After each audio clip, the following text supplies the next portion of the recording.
Yersted's information convinced me that there was no time to be lost. I must reach the Temple of Isis secretly before the forces under Tars Tarkas assaulted at dawn.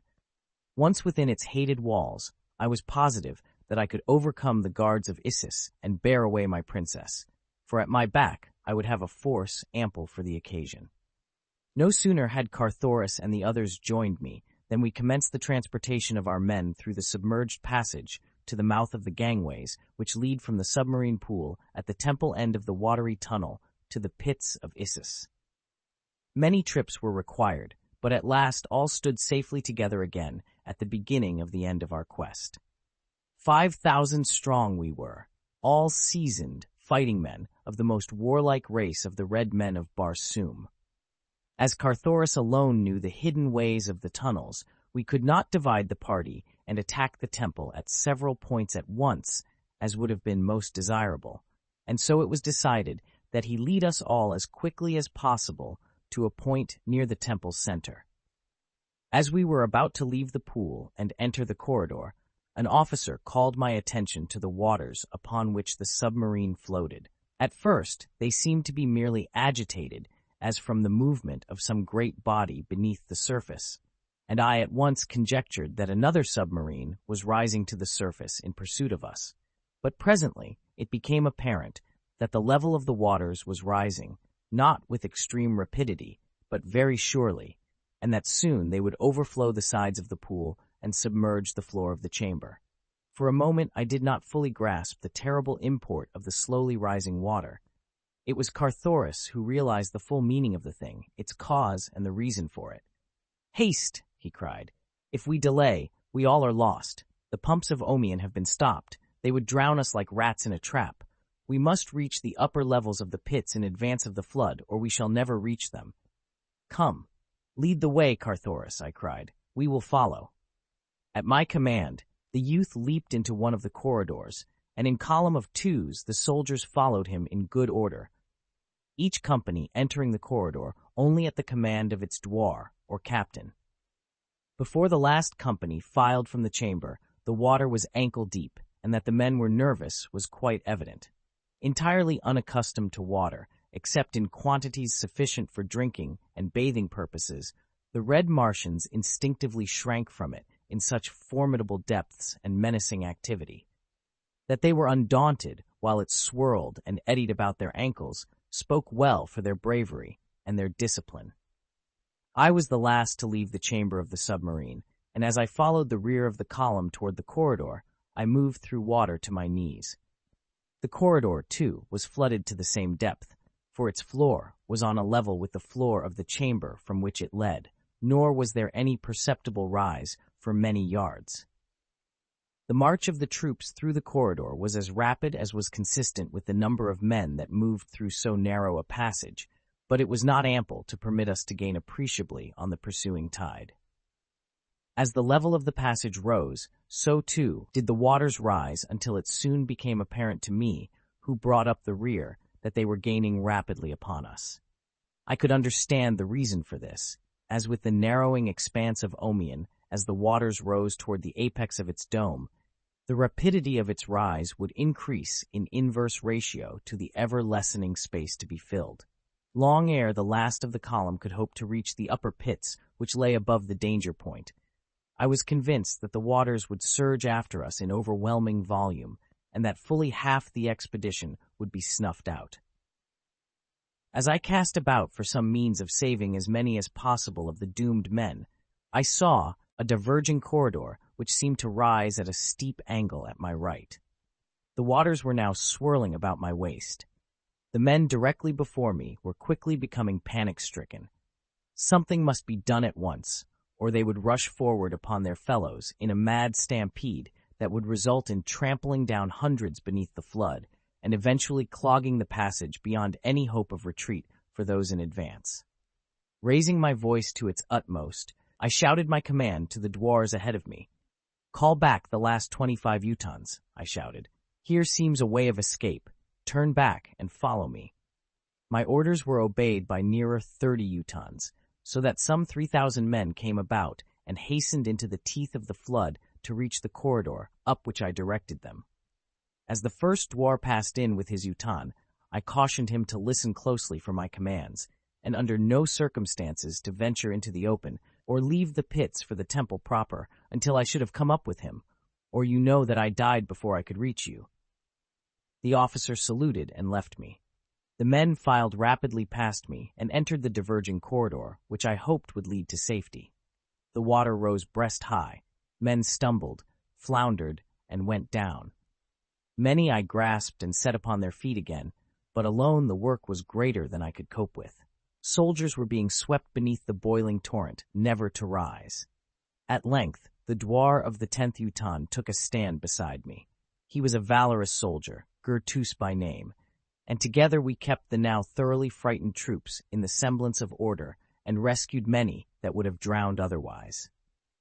Jor Kantos, son of Kantos Khan, and a Padwar of the 5th Utan joined us when his Utan reached the opening through which the men were fleeing.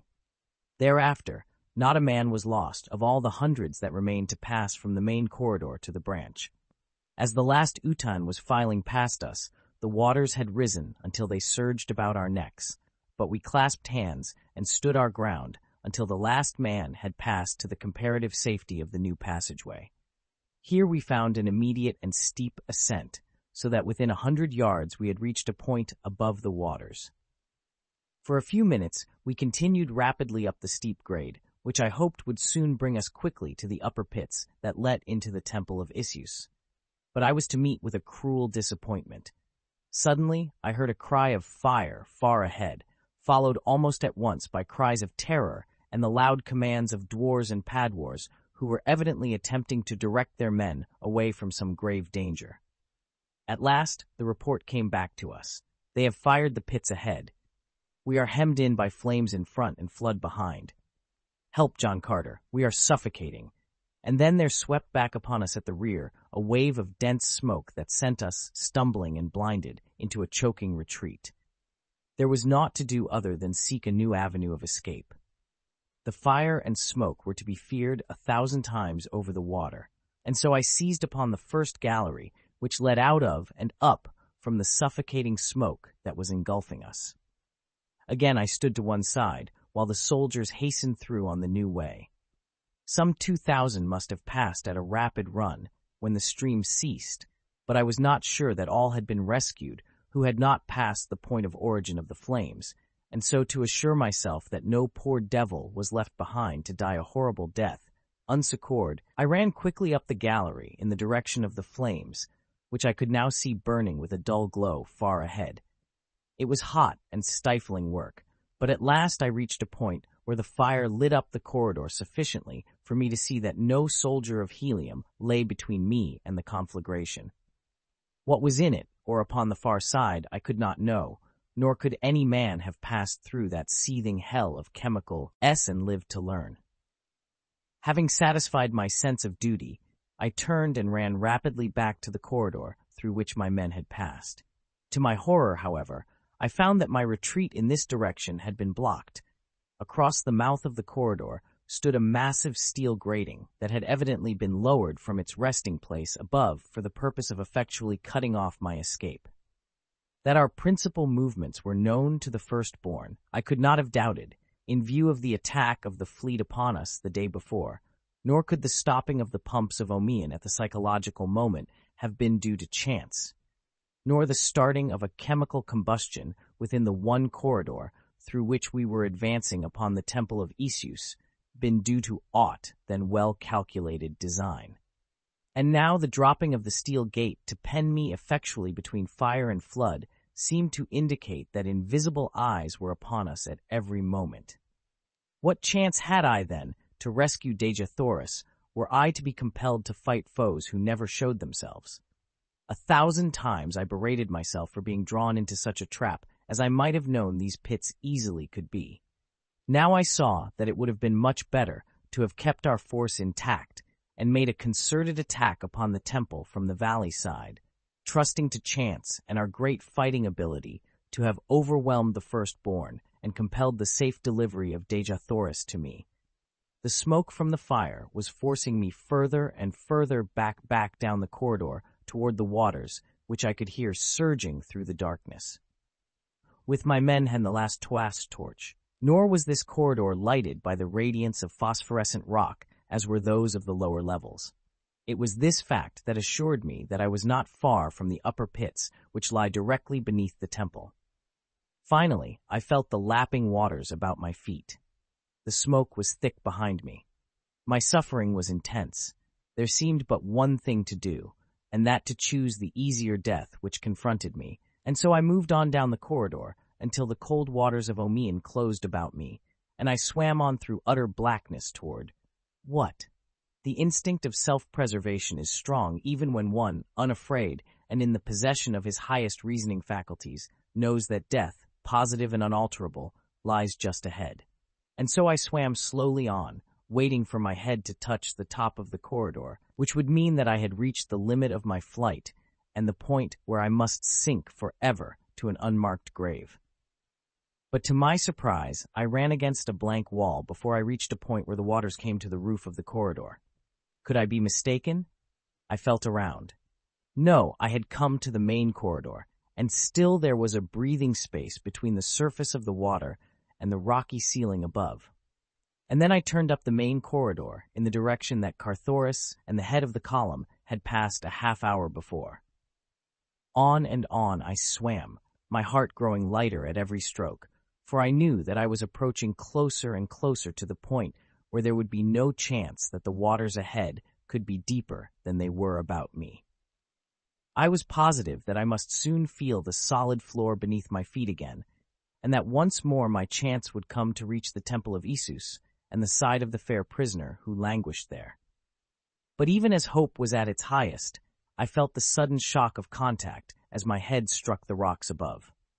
The worst, then, had come to me. I had reached one of those rare places where a Martian tunnel dips suddenly to a lower level. Somewhere beyond I knew that it rose again, but of what value was that to me, since I did not know how great the distance that it maintained a level entirely beneath the surface of the water.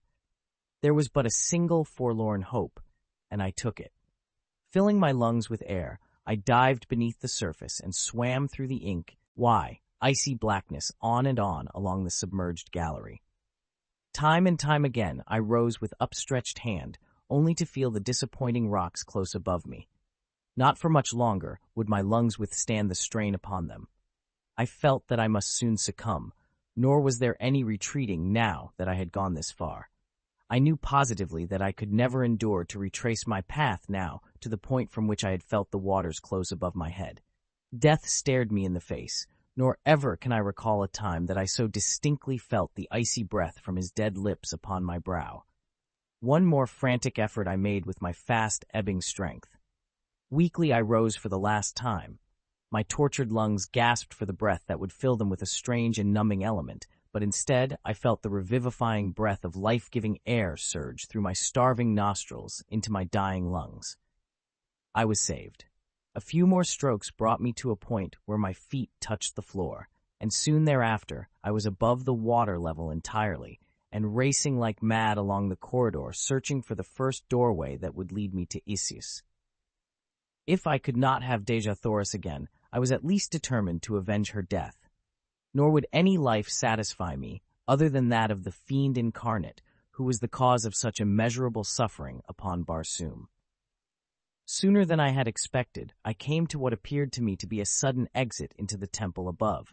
It was at the right side of the corridor, which ran on probably to other entrances to the pile above. To me, one point was as good as another.